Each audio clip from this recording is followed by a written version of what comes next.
Okay, now they kind of get a little tricky. But not that tricky. You know, we did several like this. Okay, now my first thing that I want to do here is I'm going to put parentheses around my binomials. The little binomial here, okay, and then the larger binomial. Remember, I'm in simplified mode, so it's not like what I do to one side I do to the other, because I don't have two sides. The only thing I can do is to multiply by something over itself. That means I'm multiplying by 1, so it doesn't change the value of this. So I need this x minus 5 to cancel, and I need this 5 to cancel. So I'm going to have to multiply by both of those.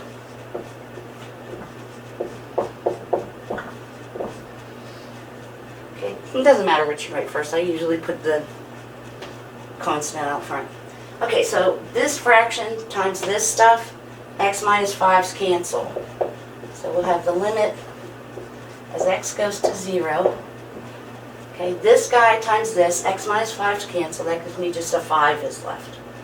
Then this times this, the 5's cancel, and I'm left with x minus 5. And down here, I'm left with everything.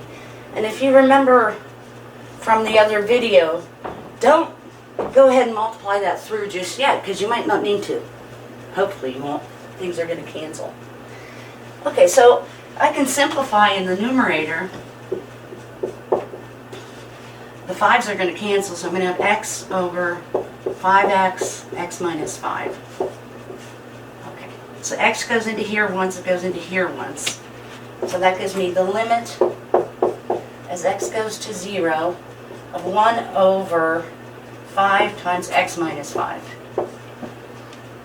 Okay, so now x can be equal to 0, right? If I let this equal 0, I'm going to have 1 over 5 times negative 5. So 1 over negative 25.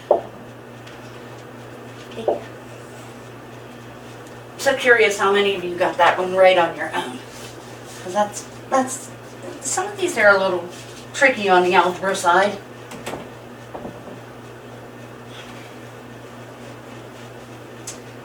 Okay.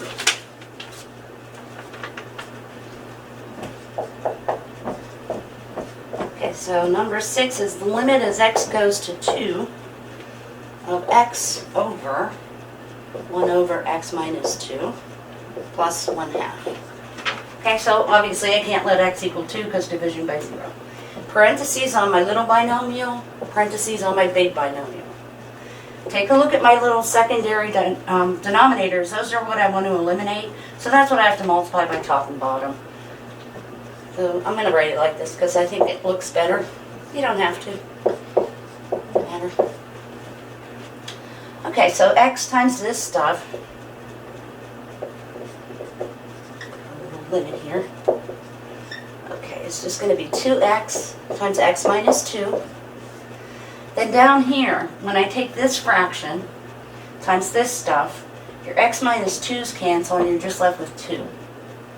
Then when I take this fraction times this, the 2's cancel and I'm left with x minus 2. Okay, just like the previous problem, I'm not going to go ahead and multiply that through unless I have to. So let's see what we have here. Okay, so I'm just going to leave this already factored. Here the 2's cancel and I have x. Okay, so x goes into there once, it goes into there once. So that's the limit as x approaches 2 of 2 times x minus 2. You don't need to put it over 1 because 1 goes into anything the same amount of time, so we don't need a fraction. Okay, so now if I let x equal 2, 2 minus 2 is 0, and 0 times anything is 0. Remember, 0 is a viable answer. You're just not allowed to divide by it, but it's legit.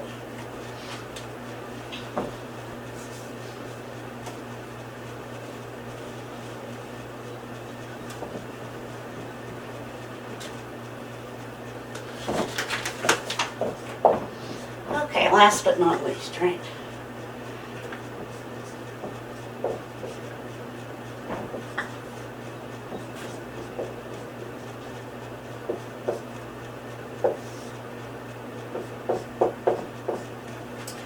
Okay, All right, now, a couple things I'm going to point out again.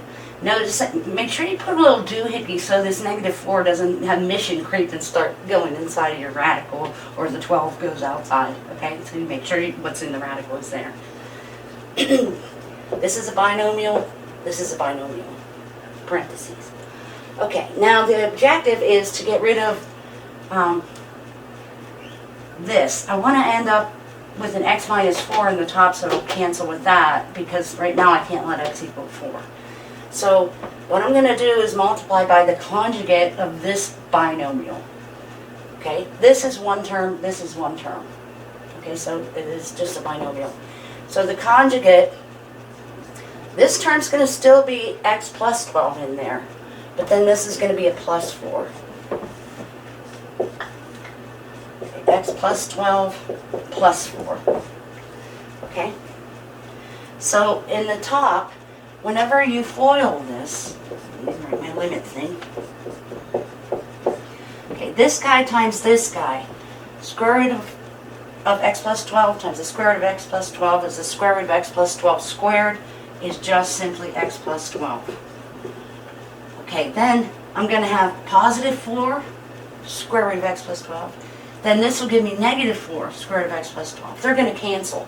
I know they're going to cancel because they're conjugates. That's why I chose them. So middle term's going away. So negative 4 times 4 is negative 16.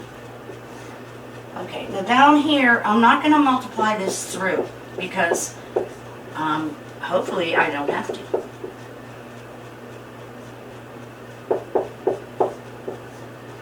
Okay. Okay, so I can see up here I'm going to have x minus 4, which is awesome, because it's going to cancel with this x minus 4.